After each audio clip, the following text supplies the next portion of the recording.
명령되다.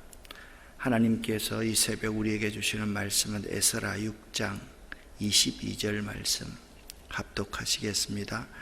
즐거움으로 이랫동안 무교절을 지켰으니 이는 여호와께서 그들을 즐겁게 하시고 또 아수르 왕의 마음을 그들에게로 돌려 이스라엘의 하나님이신 하나님의 성전 건축하는 손을 힘있게 하도록 하셨음이었더라. 아멘. 에스라서의 기록 연대는 주전 459년부터 444년까지입니다. 기록자는 에스라이고 기록 대상은 이스라엘 백성입니다. 핵심어는 기한과 1, 2차 포로 기한을 통하여 헌신이라는 단어입니다. 에스라의 이름 뜻은 하나님이 도우신다라는 뜻입니다. 에스라서의 구조는 1장부터 6장은 1차 포로 기한을 다루고 있습니다. 총독 스룹바벨과 대제사장 예수와 여호수아가 1차 포로 기한의 지도자입니다. 2차 포로 기한은 7장부터 10장까지인데 학사 겸 제사장 에스라가 지도자입니다. 3차 포로 기한은 이제 다음번 다루게 될 느헤미야서에서 다루도록 하겠습니다. 먼저 5장에서 4장에서 반대자들, 대적자들이 하나님의 성전 건축하는 일에 대해서 이의를 제기해서 사악한 편지를 보내어서 이 성전 공사가 16년 동안이나 이제 지연이 되었습니다. 16년 후에 하나님의 말씀이 학개와 스가랴에게 임하게 되었고, 이 하나님의 말씀이 임하자 학개와 스가랴는 총독과 그리고 제사장에게 하나님 말씀을 전달합니다. 이들이 하나님의 말씀의 힘을 입어서 담대하게 성전 재건 공사를 16년 만에 시작을 합니다. 그랬더니 저 아수르 지역에 있던 닷든의 총독을 비롯한 사람들이 와서 시비를 겁니다. 누구 허락받고 이렇게 성전을 짓느냐라고 말을 했습니다. 여기에 지도자는 스룹바벨인데, 우리가 성전 공사를 재개하려고 한 것이 아니라 페르시아의 고레스 왕 원년에 페르시아의 고레스 왕께서 조서를 내려서 그 조서에 근거하여서 저희들이 이 성전 공사를 진행하고 있다고 이야기를 하자, 그들 닷든의 총독을 비롯한 사람들이 다리오 왕에게 이제 편지를 보냅니다. 사실이 이렇고 여차한데 확인을 해 주시기를 바랍니다 라고 그렇게 다리오 왕에게 총독의 문의사안을 보냅니다. 먼저 우리가 생각해야 될 것은 하나님의 역사는 어떤 사람이나 사건을 평가할 때 항상 공정한 입장을 견지한다라는 것입니다. 오늘은요, 설교보다 여러분과 제가 이 서신의 내용들을 쭉 한번 먼저 읽어가 보도록 하겠습니다. 총독 닷든의 편지의 내용입니다. 에스라서 5장 6절부터 11절까지 내용을 함께 읽어보겠습니다. 그들이 다리우스 황제에게 보낸 보고서의 내용은 다음과 같아. 다리우스 황제 폐하께 문안드립니다. 우리가 황제 폐하께 알려드릴 말씀이 있습니다. 우리가 유다도에 가서 크신 하나님의 성전 작업 현장에 가보니 사람들이 큰 돌을 쌓아 성전을 세우는데 벽에 들보를 얹고 부지런히 일을 하여 공사가 신속하게 진행되고 있었습니다. 그래서 우리가 그들의 지도자들에게 누구 허락으로 이 성전과 성곽을 짓느냐고 묻고, 또 폐하께 보고하려고 그 지도자들의 이름을 묻자 그들은 우리에게 이렇게 대답하였습니다. 우리는 하늘과 땅의 주인이신 하나님의 종들인데 오래전에 이스라엘의 한 위대한 왕이 건축한 성전을 재건하고 있습니다. 그러나 우리 조상들이 하나님을 노하게 하였으므로 그가 우리 조상들을 갈대아 사람인 바벨론의 느부갓네살 왕에게 넘겨주셨습니다. 그래서 그가 이 성전을 헐고 백성들을 바벨론으로 잡아갔습니다. 그런데 페르시아의 고레스 황제 원년에 그가 성전을 재건하는 조서를 내리고 느부갓네살 왕이 예루살렘 성전에서 가져가 바벨론 신전에 두었던 모든 금은 그릇을 끄집어내어 그가 유다 총독으로 임명한 세스바살에게 그 모든 것을 주면서 그것을 가지고 예루살렘으로 돌아가 옛터의 성전을 재건하라고 했습니다. 그래서 세스바살은 돌아와 예루살렘 성전에 성전 기초를 놓았고 그때부터 지금까지 공사가 진행 중이지만 아직 완성하지 못하였습니다. 이제 황제 폐하께서 기쁘게 여기신다면 바벨론의 궁정 문헌을 조사하셔서 정말 고레스 황제가 예루살렘에 이 성전을 재건하라고 명령했는지 알아보시고 이 문제에 대하여 황제 폐하의 뜻을 우리에게 알려주십시오. 아멘. 사장의 대적자들의 편지의 요점은 무엇이었는가 하면 이들에게 성전 재건을 허락하면 이들이 세금을 바치지 않고 왕에게 반역을 할 것입니다. 그러니까 이들의 성전 재건을 허락해서는 안 됩니다. 그래서 16년 동안 성전 공사가 중단되었습니다. 이제 5장에서의 편지는 다른 내용이 아닙니다. 반역이 문제가 아닙니다. 이들이 성전을 다시 재건한다고 하는데 이 성전 재건의 근거를 좀 알고 싶습니다. 이들이 고레스 황제께서 이 성전을 허락하라고 말씀하셨는데 바벨론 궁정 문헌을 조사하셔서 과연 고레스 왕이 성전을 재건하라고 명령하셨는지를 알아보시고 이 문제에 대해서 다리오 황제의 뜻을 우리에게 알려주십시오 라고 그들이 편지를 보냈던 것입니다. 고레스의 조서가 발견이 되었습니다.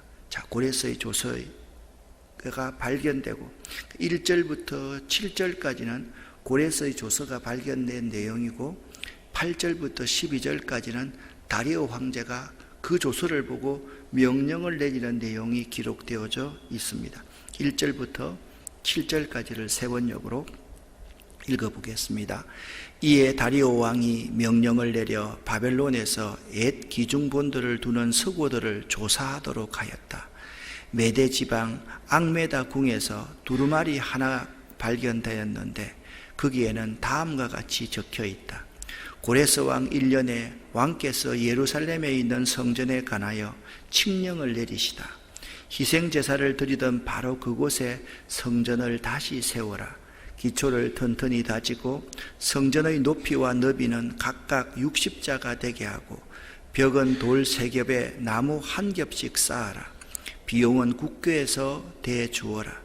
느부갓네살이 예루살렘에 있는 성전에서 꺼내어서 바벨론으로 가져온 성전의 금그릇과 은그릇을 돌려보내어 예루살렘 성전으로 옮기게 하고 성전 안 본래 있던 자리에 두도록 하여라. 이제 유프라데스강 서쪽 지방의 닷든의 총독과 스달보스네와 경의 동료 관리들과 유브라데스강 서쪽 지방에 있는 관리들은 건축공사 지역에 접근하지 않도록 하여라. 성전 짓는 일을 막지 말고 유다의 총독과 원로들이 자기들의 성전을 애터에 짓도록 그대로 두어라. 내가 이제 지시한다. 경들은 성전을 짓는 유다의 원로들을 도와라. 성전 공사에 드는 비용은 국고에서 될 터이는 유프라데스강 서쪽에서 거둔 세금에서 그 비용을 어김없이 주어서 일이 중단되지 않게 하여라. 예루살렘의 제사장들이 하늘의 하나님께 번제를 드리는데 필요하다고 하는 것들은 무엇이든지 내주어라. 수송아지든지 순양이든지 어린 양이든지 또는 밀이든지 소금이든지 포도주든지 기름이든지 그들이 요구하는 대로 어김없이 날마다 주도록 하여라. 그래서 그들이 하늘의 하나님이 기뻐하시는 희생제사를 드리게 하고 왕과 왕자들이 잘 살 수 있도록 기도하게 하여라. 나는 또 다음과 같이 지시한다. 내가 내린 이 칙령을 고치는 자는 그의 집에서 들보를 뽑아서 내다 세우고 거기에 그를 매달아라. 그 집은 이에 대한 벌로 거름덩이를 만들어라. 어떤 왕이나 어떤 민족이 나의 칙령을 거역하여 이것을 고치거나 예루살렘 성전을 파괴하면 거기에 이름을 두신 하나님이 그들을 없애버릴 것이다. 이것은 나 다리우스의 명령이니 경들은 지체 없이 실시하여라. 아멘. 자, 여러분, 이런 놀라운 일이 벌어졌습니다. 이것은 나 다리우스의 명령이니 경들은 지체 없이 실시하여라. 여러분, 어떻게 이런 일이 일어날 수 있어요? 너무 신기하지 않습니까? 아니, 하늘의 하나님이 황제들의 마음을 움직여서 황제들이 다시 성전을 재건축하도록 국고에서 모든 것을 다 대어주어라. 그들이 제사를 드릴 때 제사에 필요한 모든 것을 다 대주어라. 그리고 그들이 제사를 드리면서 그들의 손을 들어서 나와 나 다리오 왕과 내 자식들을 축복하도록 해주어라. 내 명이 지체 없이 실행되게 하여라. 여러분, 고레스 왕의 이 조서는요, 그의 휴양 별궁이었던 앙메다 궁의 서적 곳간에서 발견되었는데, 그 앙메다 궁은요, 메데 지방의 해발 1800m 고지에 위치해서 두루마리를 보관하기에 매우 적합한 장소였다라는 것입니다. 먼저 이것을 한번 정리해 보십시다. 다리오 황제는 고레스의 조서의 내용을 재확인하여서 성전 건축을 절대로 방해하지 못하도록 명령했습니다. 11절과 12절 말씀을 다시 한번 읽어보겠습니다. 내가 또 명령을 내리노니 누구를 막론하고 이 명령을 변조하면 그의 집에서 들보를 빼내고 그를 그 위에 메어 달게 하고 그의 집은 이로 말미암아 거름뜨기가 되게 하라. 만일 왕들이나 백성이 이 명령을 변조하고 손을 들어 예루살렘 하나님의 성전을 헐진대 그곳에 이름을 두신 하나님이 그들을 멸하시기를 원하노라. 나 다리오가 조서를 내렸으니 신속히 행할지니라. 뿐만 아니라 건축에 필요한 경비와 물품들을 닷든의 총독이 관리하는 왕의 세금에서 충당하도록 명령을 했습니다. 또한 다리오 황제는 하나님의 전 건축하는 일을 도움으로써 유대인들의 하나님께 자신과 그 아들들을 위해 기도하도록 축복받기를 원했습니다. 결국요, 닷든의 총독은 성전 건축을 간섭하려고 했다가 도리어 자신의 지역에 있는 수입에서 일부를 내어주어야 하는 처지가 되고 말았던 것입니다. 하나님의 뜻대로 살면요, 우리들이 하나님은 적절한 때에 필요한 모든 것을 아시고 채워주시는 분이십니다. 믿으시기를 예수 이름으로 간절히 축원합니다. 우리가 하나님의 뜻대로 사느냐 살지 않느냐에 달려있다. 또 한 가지 우리가 여기서 생각할 수 있는 것이 있습니다. 우리는 하나님을 움직이는 기도의 특권을 부여받은 사람들이라는 것입니다. 여러분은 이처럼 놀라운 기도의 특권을 잘 사용하고 계십니까? 지금 여러분을 필요로 하는 사람들을 위해서 즉시 기도를 시작하시기를 바랍니다. 하나님께서 아브라함에게 이렇게 말했습니다. 너를 축복하는 자를 내가 축복하고 너를 저주하는 자를 내가 저주하리라. 하나님이 하나님의 백성인 우리들이 거룩한 손을 들고 기도하면 그 기도를 들어주시는 분입니다. 여러분과 저는 하나님에게서 기도의 특권을 부여받은 사람입니다. 믿으십니까? 그래서 기도할 수 있어야만 됩니다. 특별히 나이가 드신 부모님들은 이 생각을 강하게 가지고 있어야 됩니다. 자녀들은요, 부모님이 나에게 돈 얼마나 줄까를 생각할 수가 있습니다. 그러나 그것보다 훨씬 중요한 게 있습니다. 내가 너희들을 축복하면 너희들이 30배, 60배, 100배로 복을 받을 것이다. 이 영적인 근위가 부모님들에게서 흘러나와야 된다라는 사실입니다. 드디어 새 성전이 완공되었습니다. 하나님의 일이 성취된 것이죠. 13절에서 15절에 이 말씀이 나옵니다. 같이 한번 읽어보겠습니다. 다리오 왕의 조서가 내림에 유브라데스 강 건너편 총독 다뜨네와 스달보스네와 그들의 동관들이 신속히 준행하니라. 유다 사람의 장로들이 선지자 학개와 이또의 손자 스가랴의 근면을 따랐으므로 성전 건축하는 일이 형통한지라. 아멘. 여러분, 16년 전에 성전 건축이 중단될 때는 이스라엘 백성들이요 오합지졸 같았습니다. 그런데 16년 후에 학개와 선지자에게 하나님 말씀이 임하였습니다. 그 하나님 말씀을 듣고 즉시 응답한 사람이 있었습니다. 누구였습니까? 총독 스룹바벨과 제사장 예수아였습니다. 그들은 지혜로운 사람이었기 때문에 하나님의 권면을 따랐다라고 했습니다. 우리가 하나님의 권면을 따르면요, 우리 하는 모든 일이 형통하게 된다라는 것입니다. 14절 중반절부터 계속해서 읽어가겠습니다.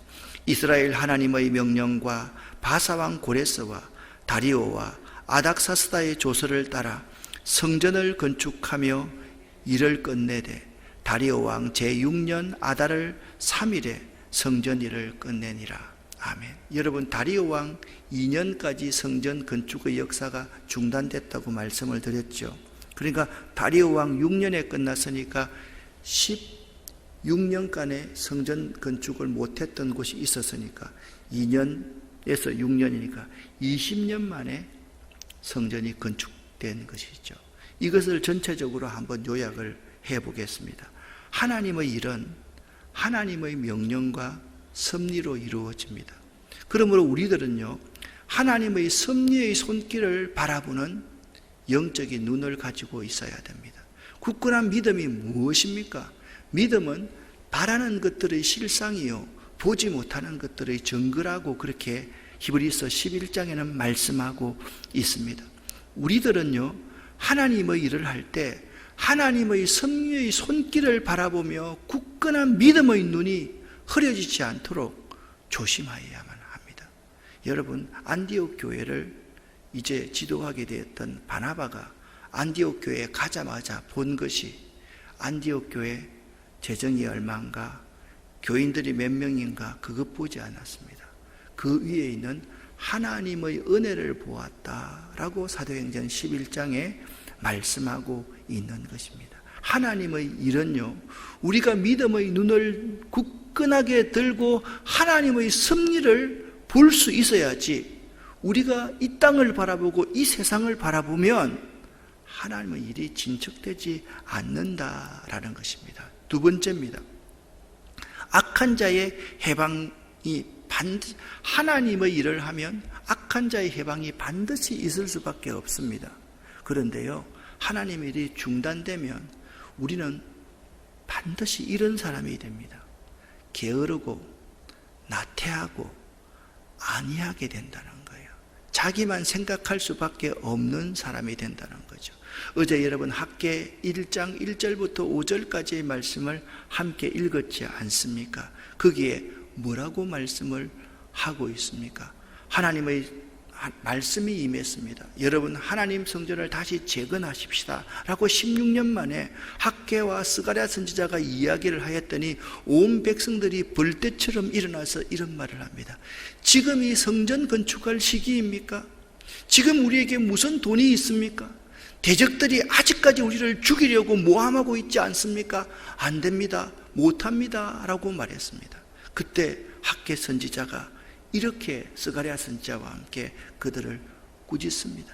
하나님의 성전은 이렇게 방치되어 있거늘 너희는 호화로운 집에서 생활하고 있구나, 스스로를 한번 점검해 보아라 라고 그들에게 말했습니다. 항상 악한 자의 외부로부터의 회방이 있습니다.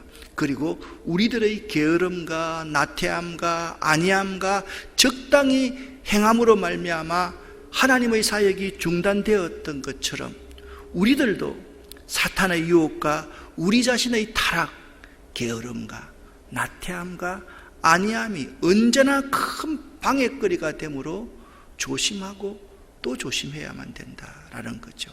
모이기를 피하는 것은 어떤 자들의 습관이라고 그랬습니다. 히브리서 10장 24절 25절에 말씀하고 있습니다. 모이기를 피하면요, 우리는 반드시 게으름과 안이함과 나태함 속에 빠지게 된다라는 사실을 잊지 말아야 됩니다.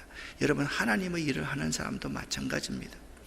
이게요, 새벽 제단을 쌓고 말씀을 읽고 순종하는 것이 계속 영속적으로 지속되어야지, 이것이 단절되면요, 거기서 반드시 시험에 들게 되어 있다라는 사실을 잊지 말아야만 됩니다. 우리는 어떠한 어려움이 있다 할지라도 하나님의 성실하심과 열심과 능력이 마침내 우리를 온전케 하실 것을 믿고 감사하며 항상 믿음 안에서 행할 수 있는 자가 될 수 있어야만 합니다. 하나님의 일은 하나님의 사람들의 사역을 통해서 이루어집니다. 그래서 하나님의 사람인 나 자신과 옆에 있는 당신, 우리들이 매우 중요함을 알아야만 합니다. 또한 하나님은요, 반대자들의 해방까지도 합력하여서 선이 되게 하시는 것입니다. 우리들이 하나님의 일을 하는데 반대자가 있더라도 우리 자신의 문제다라는 사실을 알아요. 반대자 때문에 못합니다 라고 말하지 말고 내 때문입니다 라고 생각하고 오직 내가 하나님께 순종하는 마음으로 살아가시면 하나님은 모든 것을 합력해서 선을 이루신다라는 점을 잊지 마시기를 바랍니다. 이제 새 성전의 봉헌식이 거행이 됩니다. 여러분, 20년 만에 지어졌습니다.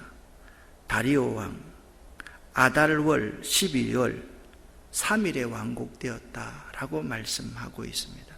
아마 5장 말씀을 보면 연로한 자들이 그 성전 건축이 재건됨을 보고 통곡하였다. 1장부터 5장에서. 그리고 젊은이들은 기뻐하고 찬양했다라고. 멀리서 보니까 이게 통곡 소리인지 기쁨의 찬송 소리인지 분별할 수가 없었다라고 말했지 않습니까? 지금 이 장면은 그 장면이 지금 계속해서 이어지는 장면인 것입니다. 성전 봉헌식에는 수소 100마리와 수양 200마리와 어린 양 400마리를 제물로 드렸으며 이스라엘 12지파를 위해서 순념소 12마리를 제물로 드렸습니다. 여기 700마리 이상의 모든 제물들은 총독 다뜨네를 비롯한 사람들이, 유다 사람들이 필요하다고 하면 다 되어주라고 했던 다리오 왕의 명령대로 그들이 다 드렸다라는 것을 우리는 먼저 읽었습니다. 이 새 성전은요, 처음 지었던 예루살렘 성전보다, 솔로몬 성전보다 훨씬 더 못한 성전이었습니다. 이 성전의 성전됨은 성전 건물 자체의 화려함과 웅장함 때문이 아닙니다. 제사제도를 통하여서 하나님께 나아가는 길을 열어주신 하나님의 은혜 때문에 성전이 성전답게 되는 것이다 라는 사실을 알아야만 합니다. 사랑하는 여러분, 오늘 1장부터 6장까지를 마무리하면서 이런 생각을 해봅니다. 우리 인생의 결과와 가장 어느 것도 하나님의 손길을 떠나서는 일어나는 것이 아무것도 없습니다. 하나님의 역사하심은 하나님의 백성들의 순종을 통해 나타납니다. 하나님은 그 역사하시는 과정을 통해서 우리를 성장시키시고 성숙시키시고 우리를 새롭게 변화시키시는 분입니다. 그래서 때로 나의 열심과 순종을 통해 놀라운 은혜를 경험하는 것 같지만 결국에는 이 모든 것이 하나님의 일하심임을 깨닫고 그것을 바로 알아야만 됩니다. 우리는 이렇게 고백할 수 있어야만 됩니다. 같이 한번 읽어보겠습니다. 하나님이 나를 통하여 일하셨습니다. 하나님이 우리를 통하여 일하셨습니다. 아멘. 모든 일을 끝마침에 있어서 하나님이 나를 통해 일하셨습니다. 하나님이 우리를 통해서 일하셨습니다 라고 고백할 수 있는 여러분 되시기를 예수 이름으로 간절히 축원합니다. 또한 오늘 이것을 꼭 사용하십시다. 하나님이 우리에게 허락하신 기도의 특권을 꼭 매 순간 사용하겠습니다. 하나님이 우리에게 허락한 기도의 특권, 이게 얼마나 놀라운 특권인 줄 아십니까? 여러분, 세계를 움직이고 있는 다리오 황제가 이스라엘 백성들이 성전을 다시 짓고 하나님께 희생제사를 드리되 그 백성이 거룩한 손을 들어서 나 다리오와 나 다리오의 자녀들이 잘 될 수 있도록 축복의 기도를 하도록 하십시오 라고 그렇게 말하고 있습니다. 여러분, 우리는 참 보잘것없는 사람인 것 같습니다. 세상의 권세와 능력과 많은 재물을 가진 사람에 비하면 우리는 정말 보잘것없는 사람들입니다. 그러나 우리에게는 하나님이 특권을 주셨습니다. 어떤 특권을 주셨습니까? 기도의 특권을 주셨다. 이 기도의 특권을 꼭 매 순간 사용하시는 여러분 되시기를 예수 이름으로 간절히 축원합니다. 기도하겠습니다. 하나님 아버지, 하나님이 우리에게 허락하신 기도의 특권을 꼭 매 순간 사용하겠습니다. 우리의 일의 시작과 과정과 결과가 하나님의 간섭하심이 없이는 되는 것이 아무것도 없음을 고백합니다. 우리가 기도하여서 이루어진 그 놀라운 은혜라 할지라도 하나님이 나를 통하여 일하셨습니다. 하나님이 우리를 통하여서 일하셨습니다라는 고백이 우리의 삶에 넘쳐날 수 있도록 도와주시옵소서. 이 새벽 하나님, 하늘 문을 열고 우리들에게 하나님의 복을 쌓을 곳이 없도록 쏟아 부어 주시옵소서. 예수 그리스도 이름으로 축복하옵고 간절히 기도 올립니다. 아멘.